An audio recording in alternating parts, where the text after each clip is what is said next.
Դա ինչքան գումար է։ Չեմ ասի։ Ինչպես հարստանալ։ Կամաց։ Պետք է Billie Eilish-ից մի հատ հարցնենք։ Ես Աջոյով եմ։ Ես Աջոյով եմ 200 դիտում ու ես ահավոր ստրեսված էի։ Դե դա չի լացում։ Դու պրոստը ասում ես, օքեյ, կարող է ես գնամ ուրիշ գործ անեմ։ Այդքան հայտնի եք։ Չէ։ Հայկական րեպը մահացավ չծնված։ Միշան տեծվար չի։ Դուք գեղեցիկ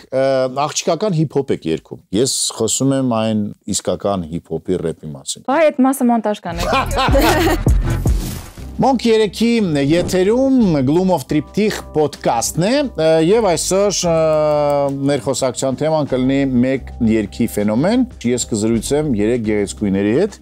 Լեա Դելիթ եւ Ջուլիանա Բերբերյան։ Առհասարակ ինչ եք մտածում գոյություն ունի այդպիսի բան մեկ երգի ֆենոմեն։ Երգ, որ դարձավ ձեր այցեքարտը, երգ, որ ցնցեց համացանցը։ Յուրաքանչյուր ունեք այդպիսի երգ եւ դա չի եղել հենց առաջի երգը ձեր երգած կամ առաջին տեսահոլովակը, չէ՞։ Դե եղել է։ Եղել է։ Ձեր հենց դա է։ Ստեղծագործության անունը Գիշերները թաքուն է։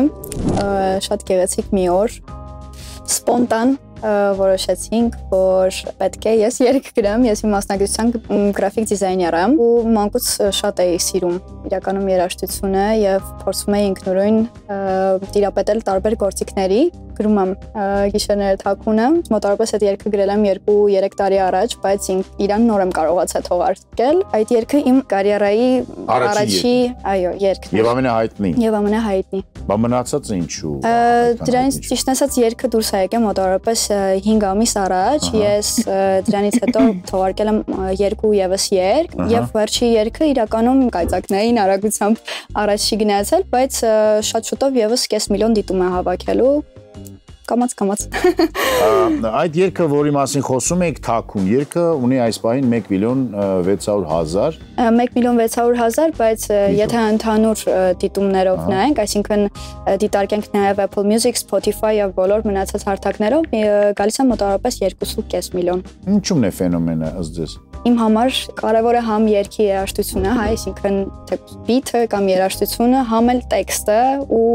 մատուցման ձևը եւ միանշանակ նաև կարևոր է հետագա քո մարքեթինգային քայլերը երգի վերաբերյալ։ Ինչի մասն է երգը։ Որ ասում եք տեքստը, հիմա մարդկա չի լսել երբեք, կմտածի ինչ որ խորը փիլիսոփական տեքստ է։ Ես խնդրեմ արտաբերեք։ Երգը այսպես է։ Գիշերները թաքուն, գալիս եմ քո տուն, մութ փողոցներ ինձ քեզ մոտ են տանում, ճանապարհս դատարկ, մեքենան իմ արագ, ուզում եմ քեզ մոտ ու ոչ ոք չիմանա։ Լավ, Լեայի պատմությունը այդպիսին է, որ փաստորեն իր ամենաառաջի երգը դարձավ հայտնի եւ ամենաշատ լսվածը եւ խնդիրը նրանում է ըստ երևույթի, որ հետո կարողանան երկրորդ, երրորդ, չորրորդ երգը դառնա նորից այսքան հայտնի, թե չէ գործերը վատ կլինի։ Կարողանա։ Դելի դու ինչ կասես, քո որիորդ երգն էր այն ամենահայտնի երգը, որի մասին բոլորս մտածում են։ Որ մեկը։ Այն որ Միշոյի հետ երգը։ Դա չի, ըստ քեզ։ Մենք 2024-ին 3 երգ ենք թողարկել, Չիկ իմ տարբերակը cover որը 12 միլիոն է։ Միշոյինը 9.4, համարյա հասնում է 10 միլիոնի։ Բայց միջ այդ ես ունեցել եմ, չգիտեմ, 15-ից ավել երգեր գրած հայերեն գործեր։ Բայց ինչու՞մն էր խնդիրը, ինչի նրանք այդպես չկրակեցին։ Տեսեք, շատ հարաբերական է, երբ որ դու գրում ես քո գործերը, քո երգերը, օրինակ աղջիկը տարածվել էր Կազախստան, Կырգызստան, Դուբայ։ Դե որովհետև պիցայի cover-ն է նաև ֆակտորը կար երգի հենց ինստրումենտալ օգտագործելու մեջ էր։ Միշոյի ու իմ գործը նաև տարածվել էր Վրաստան, էլի նորից կազախների մոտ էր տարածվել։ Առանց տեքստը հասկանալու այսինքն։ Հա, որովհետև հիմնականում ու տեսեք, վրացիները, կազախները, ռուսները SNG շրջանում ստեղծագործողներին հիմնականում գրավում է այդ հիփ-հոփ ինստրումենտալի վրա օպերային մելիզմերը, որոնք իրենք շատ են օգտագործում եւ որպես sample եւ նաեւ լսում են եւ տարածում են։ Այսինքն ձեր երգը օգտագործում են որպես sample հետագայում։ Դե, իրենք եւ որպես լսող եւ որպես արտիստ կարող են հետագայում դա օգտագործել, որը որ արդեն ինչ որ տարբերակներ տեսել էինք։ Այսինքն ինքը ոչ միայն Հայաստանում է տարածվում, այլ անկախ մեզանից տարածվում է նաև Վրաստանում։ Ինձ ասեք անկախ մեզանից ոնց որ չէիք ուզում որ տենց լիներ։ Չենք սպասում։ Ուզում էինք շատ։ Դե երբ որ դու երգ ես գրում, քեզ թվում է աշխարհում ավելի լավ երգ չկա։ Այստեղ մոտեցանք մի շատ կարևոր բանին։ Sample ասացիք։ Այսօրվա երաժշտությունը շատ մարդիկ, որոնք որ զբաղվում են լուրջ երաժշտությամբ, դասական երաժշտությամբ, ռոք երաժշտությամբ, ջազ երաժշտությամբ, ձեր ոճին, այսինքն հիփ-հոփին, R&B, R&B հիփ-հոփ ավելի շատ, ասում են, որ դա արհեստական երաժշտություն է եւ մեջի չկա այդքան սիրտ եւ հոգի, որովհետեւ դուք օգտագործում եք ուրիշի սեմպլները հավոր անգամ գրված են, բոլոր մեղեդիները արդեն կան։ Մենք sample չենք օգտագործել երբևիցե մեր երգերի մեջ կոնկրետ, բայց մարդիկ կան, այո, օգտագործում են։ Sample չեք օգտագործել, բայց բիթեր եք օգտագործել, որոնք որ միգուցե դուք չեք գրել։ Ինտերնետից գնել եք կամ գողացել եք։ Թեկուս, բայց չեք նստել, չէ՞, Բեթհովենի նման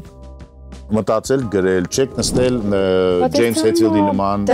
Մենակով հետո չկա էլ տենց բան, որ շատ քիչ են եզակի են, որ հենց 0-ից ստեղծված Մետալիկա խումբը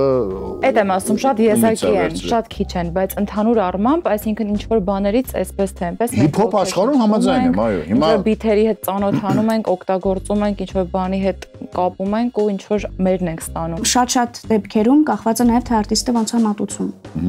Նույն Gangsta's Paradise-ը այդ cover-ը Stevie Wonder-ի երգն է եղել, Pastime Paradise-ը կոչվել։ Այդ sample-ները շատ օգտագործվել են, օրինակ Jay-Z-ին, Kanye West-ը, J Dilla-ն շատ օգտագործել են։ J Dilla-ի ամբողջ կարիերան ինքը ուներ երևի 2000 գործ, որից 1000-ը sample էր։ Բայց sample տարբերակը դա չի համարվում գրագողություն կամ հեղինակային իրավունքների խախտում, եթե դու պահում ես տվյալ արտիստի կամ հեղինակի իրավունքները, տալիս ես կրեդիտներ ու վճարում ես, օրինակ քեզ այսքան դիտում է եկել, դու վճարում ես այսքան տոկոս հեղինակի համար։ Իսկ մեր հետ կապված մենք իրականում չենք օգտագործում sample-ներ, այսինքն ես օրինակ նստում եմ, ես չունեմ կրթություն, բայց սովորել եմ էլեկտրոգիտար եւ keyboard, ես նստում գրում եմ հիմնական ակորդները, հետո ես տանում եմ դա հավաքում եմ beatmaker-ը այն ֆորման, որը որ ես գծագրել եմ, ես կարող եմ նույնիսկ գիտարի սոլո նվագեմ, վերանով նվագեմ կամ սաքսոֆոնը նվագեմ, ասեմ, որ այս սոլոն պատկերացնում եմ իմ երգի մեջ։ Լա, գիտարը հարգած։ Ահա, օքեյ։ Ջուլիանային չարսեցի երգի մասին, այսինքն չմիացրեցի այդ հարցը ձեր հարցի շարունակությանը, որտեվ Իրանը մի քիչ այլ տարբերակ է, բայց եւս շատ հետաքրքիր եւ շատ օգտագործվող թե Հայաստանում, թե Հայաստանից դուրս։ Ջուլիանան արեց cover ժողովրդական երգի վրա եւ օգտագործեց հայոց բարբարի ուժը։ Տասնա բարբարով երգ, որը որ կարծես թե բոլորս գիտենք, բայց շատ հետաքրքիր մշակումով։ Ջուլիանա, ինչպես դու եկար եւ գտար այդ երգը, բանը ինչու որոշեցիր եւ եթե քեզ բացարձակ չճանաչեն մարդիկ, հիմա սկսեն փորփրել Ջուլիանա Բերբերյան մտնեն YouTube-ում, կասեն, ինչ երգ, ուր աստեղ դիտումներ ունի, աստեղ լսումներ, բայց իրականում գոյություն ունեն այդ դիտումները եւ լսումները, բայց այդ մեկ երգով են, բան է։ Ինչպես դա տեղ ունեցավ։ Ընդհանրապես ես հեղինակ կատարող եմ։ Հենց խլպանեն եղավ էքսպերիմենտալ Չհեղինակ կատարող։ Հենց կոնկրետ դա հենց միակն է այս պահին իմ երգերից, որ ուղղակի ինքը cover է, երևի իմ 5-րդ կամ 6-րդ ուրեմն գործն է, որը որ միջև այդ եղել հեղինակային երգերս, դրանից հետո էլ է այս վերջերս հեղինակային երգերիցս մեկը էլի թողարկել եմ, բայց կոնկրետ դա այսպես sense էքսպերիմենտալ ուրեմն փորձեր եղբայրս հետ արեցինք, եղբայրս իմ ուրեմն գործիքավորումների բոլոր այլիչների ընտանիքին բարևներ։ Զուգահեռներ են տան։ Երբ հասկացաք կամ ոնց մտածեցիք ինչի խլպանը։ Ուզեցանք նախ եւ առաջ, չէ, չունենք, առհասարակ ես սիրում եմ մեր ժողովրդական երգերը, դա մեկը, երկրորդը, որ ուզում էինք փորձել իմ ուրեմն մեկնաբանությամբ ու այդպես դա արեցինք, հետո ստացանք Carpet Jam-ից առաջարկ Արտուր Աղաջանյանցի կողմից նկարել տեսահոլովակ, տենց շատ արագ նկարեցինք։ Միտք չեք ունեցել եւս օգտագործել այլ երգեր, վերամշակել եւ այդ ձիու վրա նստել եւ գնալ դեպի պայծառապատ։ Չէ, միայն դա չէ, որովհետեւ առաջնային ես հեղինակ կատարող եմ, ինձ հետաքրքրում է գրել երգեր, ինձ հետաքրքրում է առանց դրա զուտ որպես հեղինակ կատարող այդքան հայտնի եք։ Չէ, կերքեմ խլպանեն, բայց դրանով միգուցե կօգնեմ, որ իմ այն երգերը, որոնք որ իմ ներսից է ծնված, դա ինձ լսողը դա նա էլ լսի ու միգուցե եւ այսենց պրասմոտրները, որոնք որ ունենք սենց օրինակներ ու դա աշխատում է այսօր ու դա կա, դա հենց այն սենց մարդիկ ուրեմն հույս են տալիս, միշտ ոգևորվում ես, որ քո արած գործը անկախ ժանրից չի բացառվում, որ կարա այդպես մի օր իհարկե միանշանակ։ Լավ։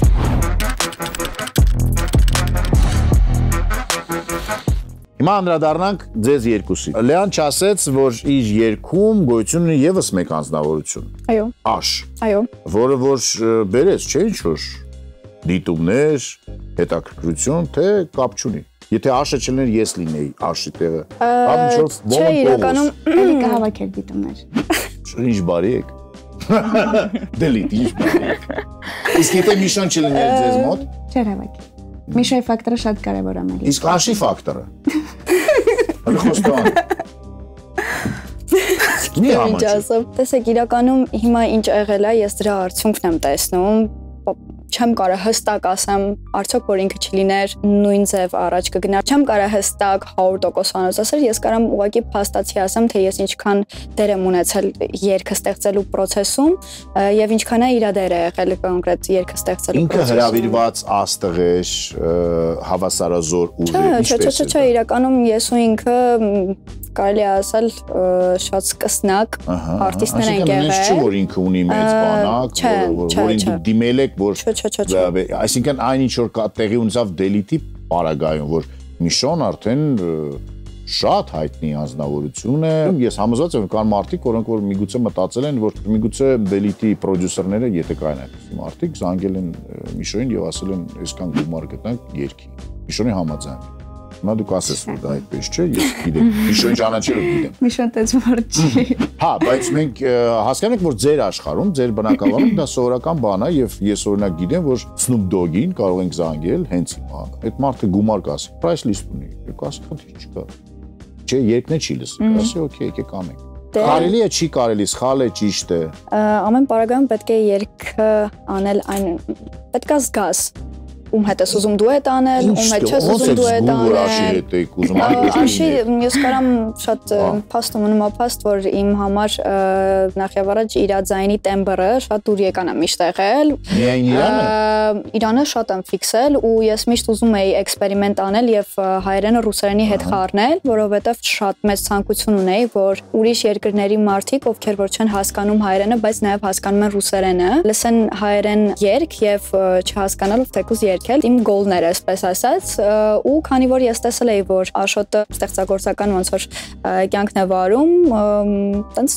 որոշեցինք, որ պետք է դուետը իրար հետ լինի, համել իրականում իմ վերջից դուետն էլ է եղել տղայի հետ, ով որ էլի սկսնակ էր, ես սիրում եմ էքսպերիմենտներ անել ու տեմբրը նորից դուր է։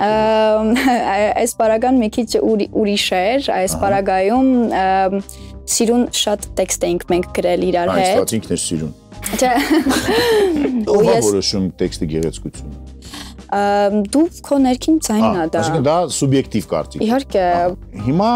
դուք յուրաքանչյուր ուտուն եք արդեն այդ մեկական երգ ունեք։ Դելիթը համաձայն չի ասում, ես երկու հատ ունեմ։ Բայց մեկը cover է, չէ՞, կոնկրետ։ Ես չեմ հաշվում երգերը, ուղղակի։ Իմ համար կարևոր է գրեմ թողեմ, հետո հիմա ես կասեմ, Դելիթը ունի երգ, որը որ ունի, օրինակ, ընդամենը 284,000 դիտում, այնտեղ կան երգեր, որոնք որ ավելի քիչ դիտումներ ունեն։ Եվ կա երգ, որը որ 12 միլիոն դիտում ունի։ Հիմա այն երգը, որը որ 284,000 ֆանադրամայի մասին է խոսքը։ 2 տարի է եւ կարծես թե չի աճում։ Անգամ չի աճում այն երկու բոմբից հետո, որ մարդիկ սովորաբար ասում են հայտնաբերում են իրենց համար երգչուհի կամ երգիչ կամ խումբ, ու սկսում են ամեն ինչ լսել։ Բայց այն 5 երգերը, որոնք որ 2 տարուց ցածր են, նրանց դինամիկան չի աճում։ Այսինքն միևնույնն է թթվածին եւ իհարկե աղջիկ-չղջիկ այս պարագայում։ Հիմա այդ երկուսից մեկը պետք է ընտրեք, ըստ էության պետքա թթվածին ընտրեք, որտեղ աղջիկ-չղջիկը ձեր երգ չի։ Պիտի կոնկրետ երգ ընտրեմ, որը դիտումներով է հաշվարկվում։ Դուք ունեք երգ, որը որ բացարձակ դիտում չունի, բայց ամենաշատը սիրում եք, այդ երգը ի՞նչ է ձեզ բերելու։ Կամ չի համար է, ում համար եք երգում դա։ Եկեք դրան անդրադառնանք։ Ամեն երգ իր ֆենոմենական։ Կարևոր է դիտումները, թե ոչ։ տեսեք, դիտումները եւ կարևորն եւ երկրորդական են։ Այն առումով, որ ամենալավ երգերը, որոնք որ մենք գրում ենք, իրանք հիմնականում ավելի underground ժանրի են, դրա համար չեն հավաքում, օրինակ Վանադրաման ինքը ավելի underground ոճի մեջ է ու ինքը 200,000 էլ կարող է ամբողջ կյանքում մնալ։ Բայց ես դա չեմ գրել, որ ինքը, չգիտեմ, հասնի 1 միլիոն։ Ես դա գրել եմ, որովհետեւ այդ պահին այդ ամենի կարիքը կար ինձ համար։ Ամեն արտիստ առաջինը գրում է իր համար, հետո լուսարանին։ Որովհետեւ դա էլ մեր թերապիան է։ Մենք գրում ենք, որ փոքր մեդիտացիան է։ Okay, ինչպես հարստանալ, ինչպես գնել Ֆերարիներ, բնակարաններ, չմտածել։ Ամեն ինչ ճիշտ արվում, ինձ թվում է գան Ֆերարիները։ Լավ, եկեք օրինակների վրա, որ բոլորի համար պարզ լինի։ Բիլի Այլիշը իր համար իր ննջասենյակում երգում էր, եղբայրը ասաց, սենց չի լինի, արի սենց անենք իրար հետ։ Չէր ուզում, հետո համոզեց եղբայրը, երգեցին, հետո առանց իր իմանալու տեղադրեց դա համացանցում։ Ու առավոտյան արթնացավ հայտնի։ Ամեն հաջորդ երգը նրա էլ ավելի ճոխ է, էլ ավելի շատ է դիտումները եւ Բիլի Այլիշի գործերը էլ ավելի լավ են։ Թե հայտնությամբ պարագայով, թե գրեմիների քանակով, թե գումարի քանակով։ Հիմա դուք ինձ ասում եք, որ դիտումները ձեր համար այդքան կարևոր չեն, ձեր ամենասիրված երգերը նույնը ավելի քիչ դիտում են բերելու եւ այլն։ Բայց ինչու՞մն է իմաստը ձեր երգչուհի լինելու, եթե ձեզ պետք չի դիտում, կլորի գումարներ, գրեմիներ եւ այլն։ Այսպես թե այնպես, որ անում ենք, բնականաբար սպասում ենք կարծիքներ։ Դա իհարկե արդեն դրսևորվում է եւ դիտումներով եւ կոմենտներով։ Բնականաբար այսինքն քո գրածը դու ուզում ես, որ ել ավելի լայն հարթակների հասնի, բայց իրականում ես կոնկրետ չեմ մտածում, հիմա տեսնեմ որն է աշխատում, այսպես բան պետք է անեմ, որ իմ մոտ էլ աշխատի։ Ես չեմ կարող ուղղակի տենց անել, այսինքն ես պետք է սենց թե նենց անեմ նենց բան, որ ինձ անձնապես դուր գա։ Ես զգամ դա երգելուց, ես նույն այսինքն Բիլի Այլիշն եթե օրինակ ենք բերում, ինքը մի հատ ձև ունի, չէ, այսինքն կատարման, այսինքն տեմբրալ եւ այլն գիտես որ այդ vibe-ն է Բիլի Այլիշն է, բայց ինքը իրականում շատ տարբեր ժանրերի մեջ է աշխատում։ Դա կլինի ռոք, դա կլինի բոսանովա, դա կլինի փոփ, ու ինքը տարբեր ուրեմն հավաքում է ըստ դրա դիտողներ, տարբեր տարիքի աուդիտորիաներ։ Հա, բայց ոճերը տարբեր են, բայց շատ ճանաչելի է։ Այո, հա, ճիշտ է, այսինքն ճանաչվել քո տեսակով, այնուհետև այսինքն նա փորձում է ինչքան հնարավոր է լայն, ու դա շատ ճիշտ քայլ է իրականում։ Բայց ձեր ասելով դա այդպես չի դուրս գալի։ Դուք ասում եք, որ մեր սիրված երգը մենք գրել ենք մեր համար եւ բայց կարող է Բիլի Այլիշն էլ իր համար գրել այդ երգը, նույն Bad Guy-ը կարող է իր համար գրել, որ բոլորը սիրել են։ Կարող է իրան դա մնացած երգերն էլ է իր համար գրել։ Այդ պետք է Բիլի Այլիշից մտածենք։ Մենք իրականում արդար չենք համեմատում, եթե ամերիկյան շուկան ու հայկական շուկան ենք համեմատում, որովհետև շատ տարբեր են։ Նախ ամերիկյան շուկայում ինչն է ամենաառաջնայինը, մյուզիկ պրոդյուսերները։ Որովհետև մենք կարող է հավանաբար, չգիտեմ, Fitzgerald կամ Franklin չլսենք կամ Sinatra չլսենք, եթե այստեղ, չգիտեմ, Quincy Jones, Rick Rubin կամ իրանք շատ Dr. Dre-ն հենց, իրանք շատ կարևոր ֆակտոր են։ Իսկ մենք Հայաստանում շատ քիչ մյուզիկ պրոդյուսերներ ունենք, որոնք ունեն լեյբլներ, որոնք ներգրավում են արտիստների, որոնք ունեն հատուկ տաղանդ ու այստեղից հասցնում են Ամերիկա։ Այդ էլ պետք է հաշվի առնել, որովհետև եթե այնտեղ արտիստներ ունեն այդ music producing-ը, այդ ամբողջ լեյբլը, որը աշխատում է կոնկրետ մեկ արտիստի համար, որովհետև իրանք գիտեն, որ 10-ի դեպքում 100-ը վաստակելու են հետագայում, հայկական շուկայում դա այդպես չի գործում։ Հայկական շուկայում արտիստը եւ music producer-ը, եւ producer-ը, եւ SMM-ը, եւ make-up artist-ը, ամեն ինչը, դերասան, լրագրող, հաղորդավար, հարսանիքների վարող, չգիտեմ, ամեն ինչ։ Բայց այսօր չի հեշտացա այդ ճանապարհը։ Այսօր գոյություն ունի ինտերնետ։ Ալգորիթմներ։ Գրի տանը քո ննջասենյակում երգ, իր ինտերնետ ու արտնացիր։ Մենք հենց դա ենք։ Ինձ թվում է, որ այդ մեծ պրոդյուսերների ժամանակները անցել են։ Ամերիկան տենց չի կարծում։ Միգուցե ամեն ինչ ձեր ձեռքերում է եւ դուք ուղղակի պետք է ճիշտ ձեր արժեվ դնեք նպատակներ։ Ինչ եմ ես ուզում։ Դառնամ հայտնի, դառնամ հարուստ, ուզում եմ, որ Gloom of Triptych podcast ինձ կանչեն, ուզում եմ դառնամ տարվա հայտնություն։ Մտածում եք տենց բաների մասին, թե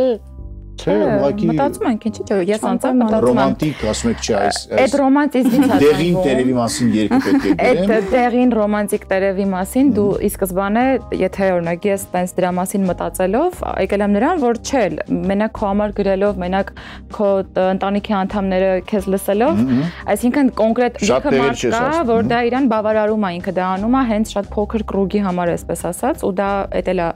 գովելի, բայց կոնկրետ իմ դեպքում իհարկե ես տենց չեմ, ես ուզում եմ, որ շատ ավելի շատ մարդիկ հասնի կոնկրետ երկը, իհարկե նորմալ է դա։ Բայց իհարկե պետք է նաև չմոռանալ, որ մենք խոսում ենք ստեղի ուրեմն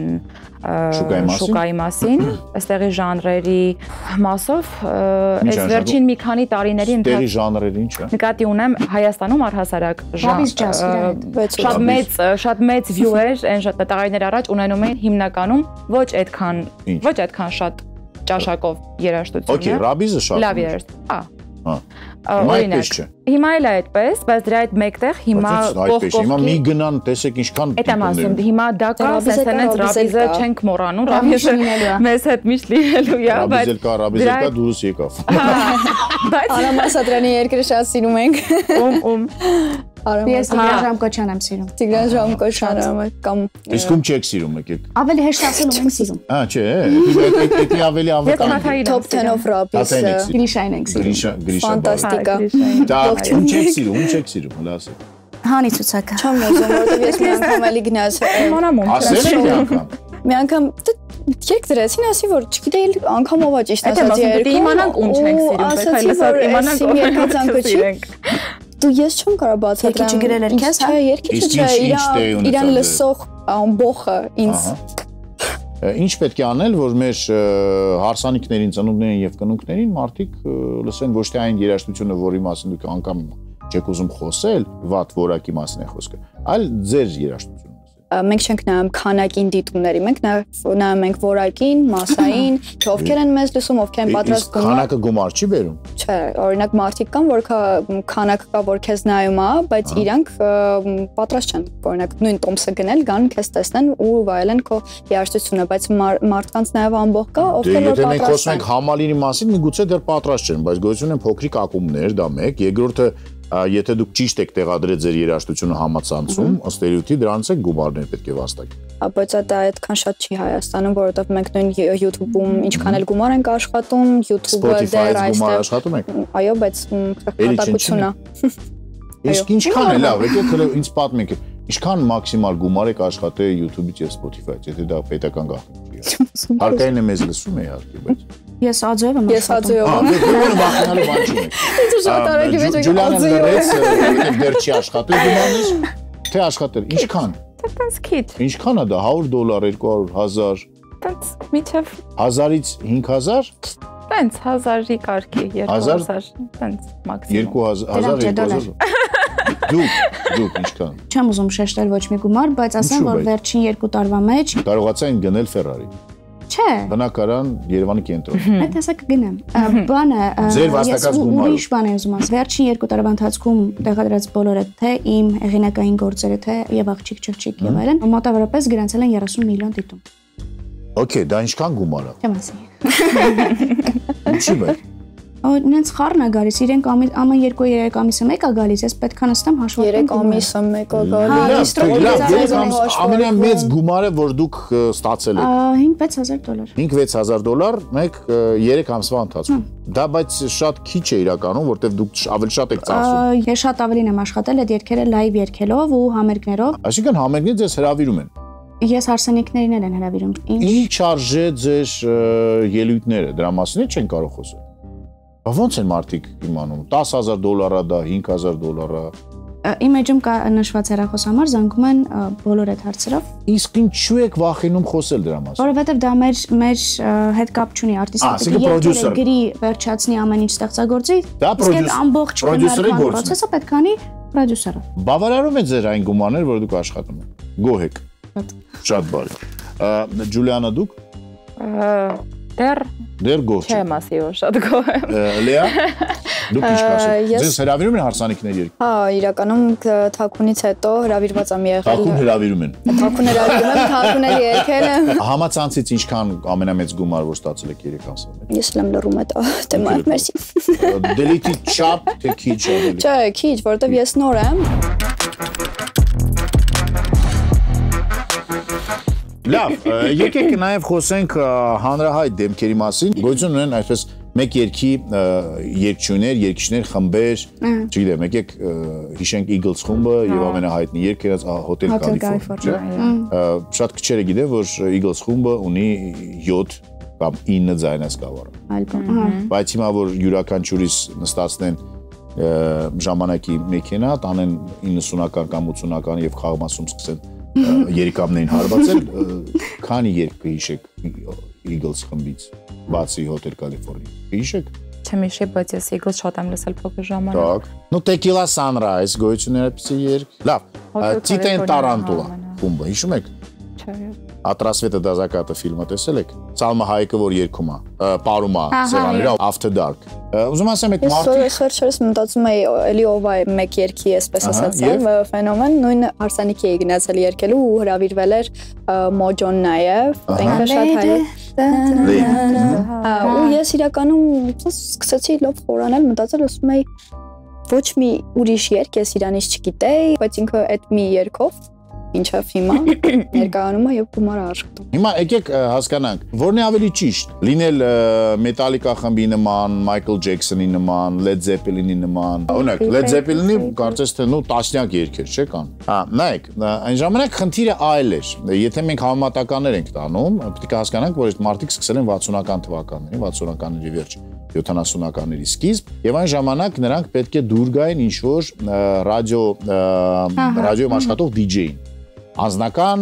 մոտեցում դա կարող է լիներ, գումար կարող են տան, իրար հետ ինչ-որ տեղ նստած քթերը եսի ինչ են քաշում, ընկերուհիներ մեկի սրա ծանոթը, եւ այդ ձայնասկավառը կտալիս են եւ այդ մարդը միգուցե անգամ չասելով ծրագրերի տնօրենին, երաժշտական տնօրենին դնում էր եւ մարդիկ սկսում էին պատվիրել։ Անգամ այն ժամանակ շատ դեպքեր են եղել, երբ որ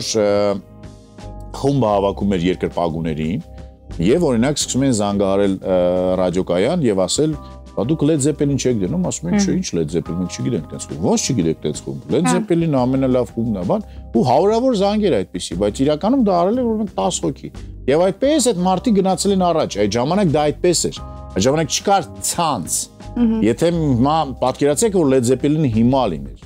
կամ Maneskin-ը լիներ այն ժամանակ ոչ թե հիմա, եւ Maneskin-ին մենք ճանաչեցինք Եվրոտեսիլից, բայց իրականում տեսեք որ քանի տարի միջև այդ նրանք հայտնի ռոք խումբ են, իսկ Եվրոտեսիլից հետո եւս 1 տարի եւ նրանք փլուզվեցին, որտեղ չդիմացան այդ ամենը։ Եթե համեմատական տանենք ժամանակների միջև, որն էր ավելի դժվար, որն է ավելի հեշտ, հիմա ձեր առջև ամբողջ աշխարհը բաց է։ Ժամանակին հերոստացույց հասնելու համար սովետական Հայաստանում դուք պատկերացնում եք ով պիտի լինեիք, ինչ երգ պիտի գրեք, ում հետ աշխատեք, որ ինչ որ մեկը թույլ տար դուք հերոստացույցով ձեր երգը ինչ որ այգիում վարդերի հարևանությամբ դուք եք Արմին Շորիկով սենց բիգուդիներով, մազերով երգեք, այո։ Իսկ հիմա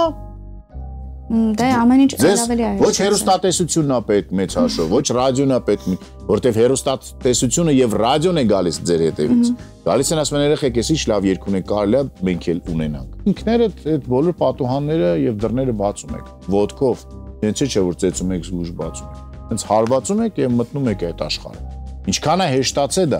մի կողմից, բայց մյուս կողմից նաև դժվարացել է, որտեղ պատկերացնում եք ինչքան աղ կա։ Այդ մեկտեղ է տեսում ասել, ինչքան աղ կա եւ ինչքան մարդիկ պետք է փնտրեն, լսեն, ասեն չէ, սա չէ, սա չէ, սա չէ, սա։ Պետք է այնպես անել, որ երակշռի լավ երաժշտությունը։ Չենք կարող այնպես անել, լինեն, որ տարբերությունը երևա ամեն պարագայում, այսինքն ոչ թե պետք է, այլ եթե դա չլիներ, պետք է իմացածներ, որ պետք է արտիստները այնքան շատ աշխատեն, այնքան շատ տաղանդավոր արտիստներ են, որ իրանք մտածում են, որ դեստեղ բան պետք չի անել, բայց իրականում իրանք շատ տաղանդավոր են ու չեն անում, բայց պիտի անեն, այնքան շատանան, այնքան շատ լավ երաժշտություն գրեն, որ այդ աղբասվածը ամեն դեպքում չի վերանա, բայց չգերակշռի։ Ես օրինակ տղաների մեր մոտ պակաս եմ զգում հիմա։ Արտիստների, հա, արտիստների լուրջ պակաս կա։ Հա։ Աղջիկներին ավելի հեշտ է։ Դուք կարող եք օրինակ չի երկել, գեղեցիկ տեսահոլովակ ունենալ գեղեցիկ սլացիկ մարմին, լավ ժպիտ, սիրուն։ Ինչ-որ մի էտապում մի օր մարդիկ կտեսնեն, որ դու չի երկող արտիստ ես, դա այդ բան չի։ Չէ, տղաներին ավելի դժվար չի։ Տղաները ալարկոտ են։ Հիմիկվա աղջիկները շատ ավելի պայքարող, մոտիվացվող ու ավելի կայուն։ Դա հիփ-հոփի մասին է խոսքը։ Մենք էլ իրանց ենք մոտիվացնում։ Նայեք, ինձ մի ժամանակ թվում էր շատ լուրջ եւ ես Միշոյի ֆելոյի հետ այդ թեմայով խոսել ենք, զրուցել ենք, որ հայկական рэպը մահացավ չծնված։ Հիմա վերածնվում է։ Ով է, ուր են այն մարդիկ, որոնք որ Միշոյից նման հայ տղեկի նման կարող են տրակացնել բեմերը, բակերը, մեքենաները, կապ չունի Նիվայա, Լեքսուսա, ինչա, ուր են։ Ուր են այդ մարդիկ, որոնք որ այդպիսի ազնիվ երաժշտություն։ Չէ, դուք գեղեցիկ աղջիկական հիփ-հոփ եք երգում։ Սիրո մասին, զգացմունքների մասին, դտվածնի մասին։ Ես խոսում եմ այն իսկական հիփ-հոփի рэպի մասին։ Ես էլ եմ շատ ուզում։ Դաժան, կոշտ, կան։ Հիմա մարդիկ տեսնեն մեզ եւ օրինակ ինչ-որ մեկը կուզենա գործանի։ Յուրաքանչյուրի հետ լավ։ Ոնց պետք է անեն, ինչ պետք է անեն, դիզայնեն պրոդյուսերներին։ Ես կարող եմ ինքս պատասխանել։ Չկա այդպեսի բան, որ պարտադիր։ Այդ այնքան նուրբ թեմա է, եթե ես ինչ-որ տաղանդավոր մարդ եմ տեսնում, դաժե որ գիտեմ, որ իմ լսարանը կարող է իրեն օգնի, ես կարող եմ հանգիստ իրեն առաջարկել այդ ֆիթը։ Այսինքն ասեմ, որ ինքը շատ տաղանդավոր է, ասեմ, որ կարամ սփորթ անեմ ամեն կերպ ու առաջարկեմ, ասեմ, արի ֆիթ անենք, ես իմ կողմով աշխատեմ ամեն ինչ։ Դուք արդեն այդ մակարդակին հասել եք, որ կարող եք օգնել ինչ-որ մարդկանց։ Դու առանց ամանչելու ասեք, կամ այո, կամ ոչ։ Այդ մակարդակի հարցը չի իրականում, այդ այնա, որ ես էլ եմ եղել իր դերում, երբ որ ես 2000 ֆոլովեր ունեի, ու ես հասկանում եմ, որ այդ մարդուն պետք է նաև մեկ այլ արտիստ, որ ինքը կարող է, որը կօգնի ինչ-որ մի կերպ, որ իր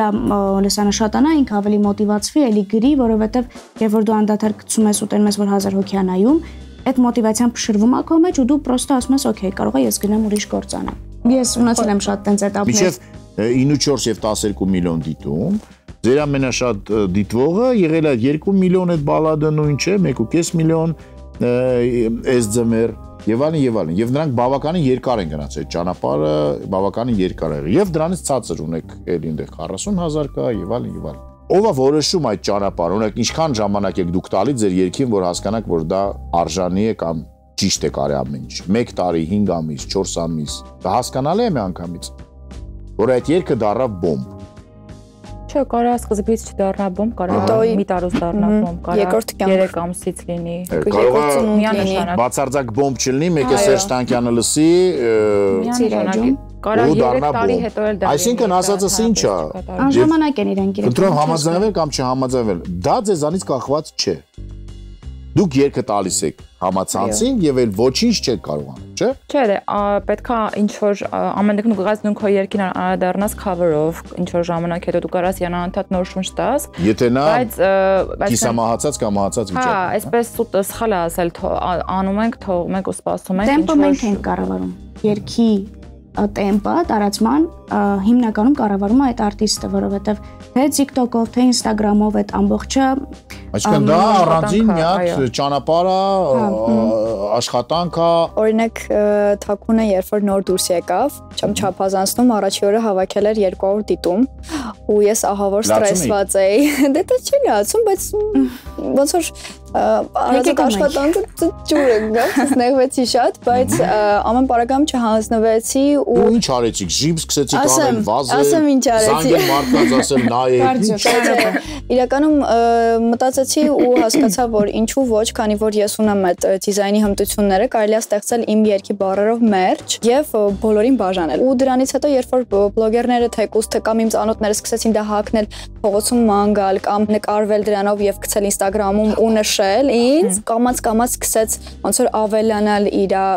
դիտումների քանակը եւ մի օր արթնացա, մեկ էլ տեսնեմ, որ շատ ուրիշ ազգի ինչ որ աղջիկ Reels-ը գցել իր Instagram-ում ու ռուսերենով ասում է, «Էս ինչերն է այս երգը գրված, շատ լավն է» ու սկսում է ոնց որ ռուսերեն акցենտով հայերեն թակունի հատվածը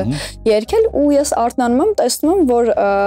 նույն Shazam-ով 15000 հոգի մի օրում search է արել երգը ու ես տեսա, որ արդեն 4 միլիոն դիտում ունի իր Reels-ը գցած ու դրանից հետո հայերը սկսեցին գրել հայերենը շատ սիրուն լեզու է եւ այլն եւ այլն։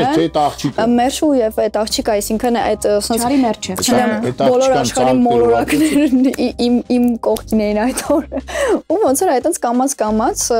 սկսեցին ոնց որ բան անել առաջին։ Դե դուք ինչ կհիշեք այդպիսի իրավիճակից։ Եղել է այդ երգ, որը, թեկուզ ամենադիտվողներից, որ դանդաղ տեմպերով բարձրացեք կամ դուք հասկացել եք, որ ինչ որ բան։ Շատ այո։ Что-то пошло не так։ Տեսեք, ես սկզբում գրում էի ինքս իմ համար, ես գրող էի այն ժամանակ, հետո թեթև մեղեդիներ եմ ավելացրել, դարձել։ Գրող այսինքն պոետ։ Հա, գրել եմ։ Բանաստեղծություններ էի գրում, արձակ, չափածո գրում էի շատ։ Ու հետո դրանք հետագայում Իսկ ինչի համար էի գրել, ուղղակի սիրում էի։ Ես սիրում էի գրականություն ու ես շատ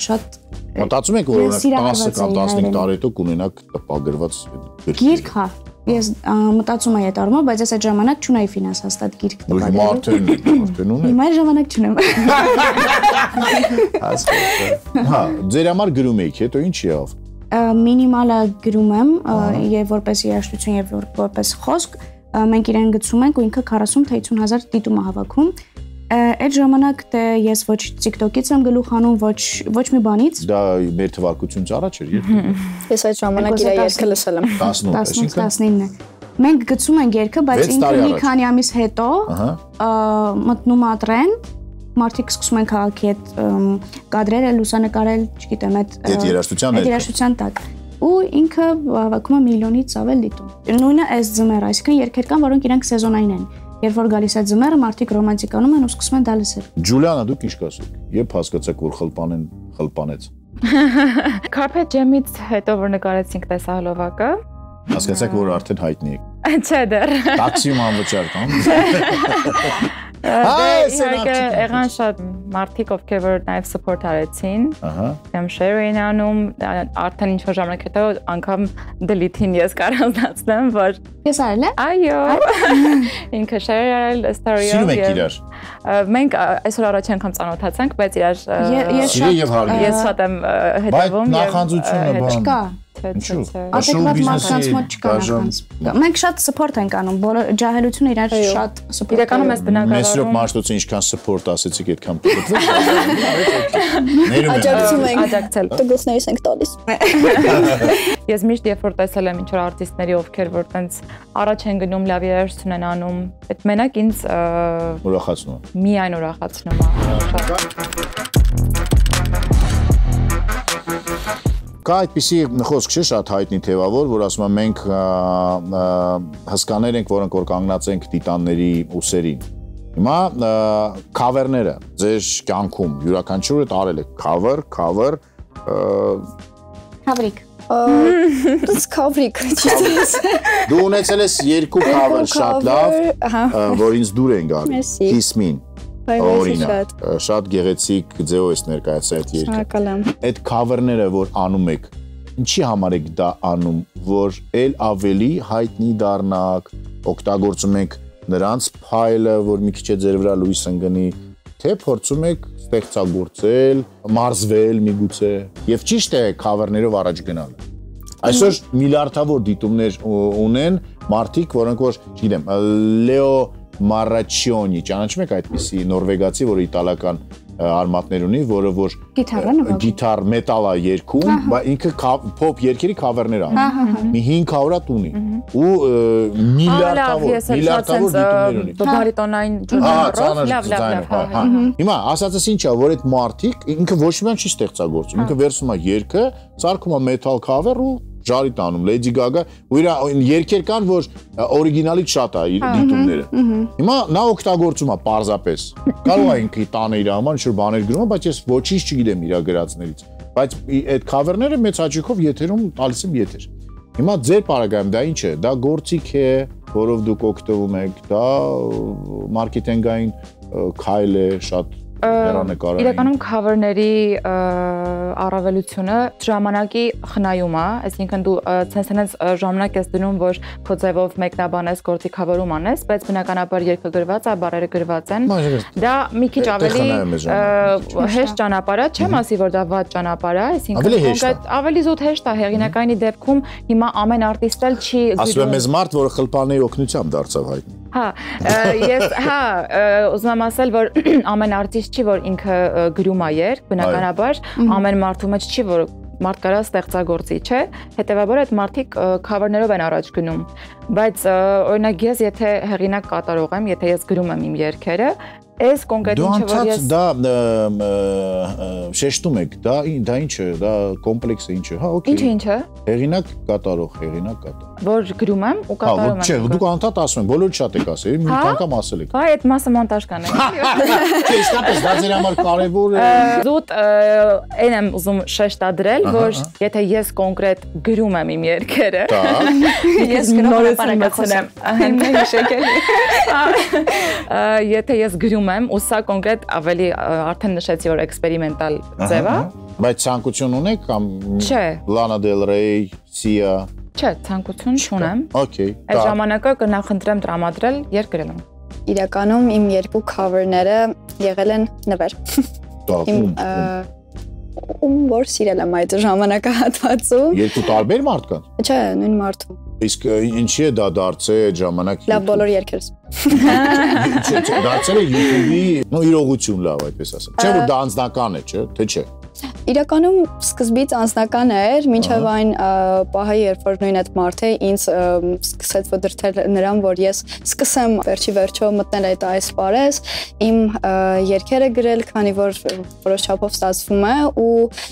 ես ոնց որ իմ մարդեն հավաքված cover-ները սկսեցի տեղադրել իմ YouTube-ան ալիքում, բայց երբևիցե չեմ մտածել անգամ հիմա իրականում դեռ այդպիսի մտքեր չունեմ cover-ներով նաև շարունակել, որովհետև փորձում եմ հեղինակել անձնական հեղինակ կատարող 10-րդ անգամ որովհետև ավելի բարդ է ու շատ ավելի հետաքրքիր է իրականում այդ process-ը ամբարագամ թեկուս Աչիլան կամ Միշոն հիմա որ տեսնում եմ ոնց են support անում delete-ին շատ գովելի է ու որովհետև կարգին տղեկ են իրականում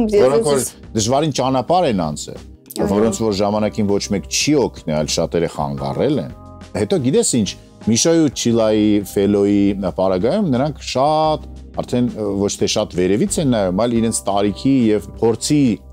տեսակետից նայում են եւ տեսնում են այդ ասենց դաշտա մեջը մարգարիտներ կան, որոնք որ կամ սպղում են կամ քիչ են, կամ պետք է վեկալես մի քիչ sense անես, դա համար դա կարևոր է։ Միշտ Չիլայի հետ որ խոսում ենք, շեշտում եմ ինչքան շնորհակալ եմ, որովհետև նախ ինչքան բախտավոր եմ, որ այդ этаպում ծանոթացել եմ իրենց հետ, որ ինձ այդ հնարավորությունը տվել են, որովհետև այդ շատ մի քանի հոգու մասին է խոսքը, չէ՞։ Եվ Չիլայի, եւ Ֆելոյի, եւ Միշոյի, այսինքն շատ հա Սերժոյի շատ կարևոր էր մեր հանդիպումը, որովհետև դա իմ դեպքում ամբողջ կարիերան փոխեց, որը ես չէի էլ պատկերացնում, որ կարող է լինի։ Իսկ այդ support-ը իրանցից եկավ, թե դու գնացիր ու ասացիր, եթե ինձ չօգնեք, ես կլացեմ, եթե երգը չթողեք երգեմ։ Մենք Չիլայի հետ նույն բենդում էինք երգում, տենց ծանոթանում ենք ու բախտի բան է, երբ որ դու համ կարիք ունես այդ մարդու, ինքն էլ քո ձայնի կարիքն ունի ու դուք ինչ որ տենց հա քիմիան գալիս է ու երբ որ ստեղծվում է դա, անդադար կարելի է շնորհակալ լինել այդ մարդկանց։ Դե ինչ, փաստորեն քիմիան լավ բան է, մաթեմատիկան էլ է լավ բան, որ գումարները հաշվեք, դիտումները եւ այլն, առհասարակ գիտությունը եւ գիտելիքները լավ բան է։ Ապրեք, շնորհակալություն, շարունակեք նույն կերպ։ Չմտածելով շատ դիտումների մասին, չմտածելով շատ թե ով ինչքան ձեզ follow արեց եւ այլն, մտածեք ավելի լավ երգերի մասին, որոնք որ ուզում են առաջին հերթին ձեզ, իսկ հետո հուզելով ձեզ նաև կհուզեն մեզ։ Տղաներ, դիմում եմ ձեզ, աղջիկները ունեն ձեր կարիքը։ Շատացեք։ Մաղթում եմ ձեզ ամենայն բարիք։ Շնորհակալ եմ։ Բնակարաններ այնտեղ որտեղ որ ուզում եք, մեքենաներ այնպիսի ինչպեսի որ ուզում եք, եւ բոլոր հնարավորությունները ձեզ։ Սա Monk 3-ն էր, Gloom of Triptych, եւ մենք այսօր խոսում ենք մեկ երգի ֆենոմենի մասին, բայց կարծես թե էլ ավելի շատ բաների մասին խոսեցինք։ Բաժանորդագրվեք մեզ, լայքեք մեզ, դրեք սրտիկներ, սխմեք բոլոր կոլոկոլչիկներին, կիսվեք մեզանով եւ դուք կունենաք երջանիկ ապագա։ Խոսք եմ տալի, որտեղ վերևների հետ խոսել եմ։ Այսօր այսքանը կհանդիպենք C։ Մերսի։ Քիչ լսենք թե թվա։ У нас в крови. Всё, լավ։ Շնորհակալություն ապրեք։ Ձեզ ենք շնորհակալ, շատ հաճելի էր։ Վայ, ոտքի էշի աշխատ։ Վախենալու չէր թեթև էր։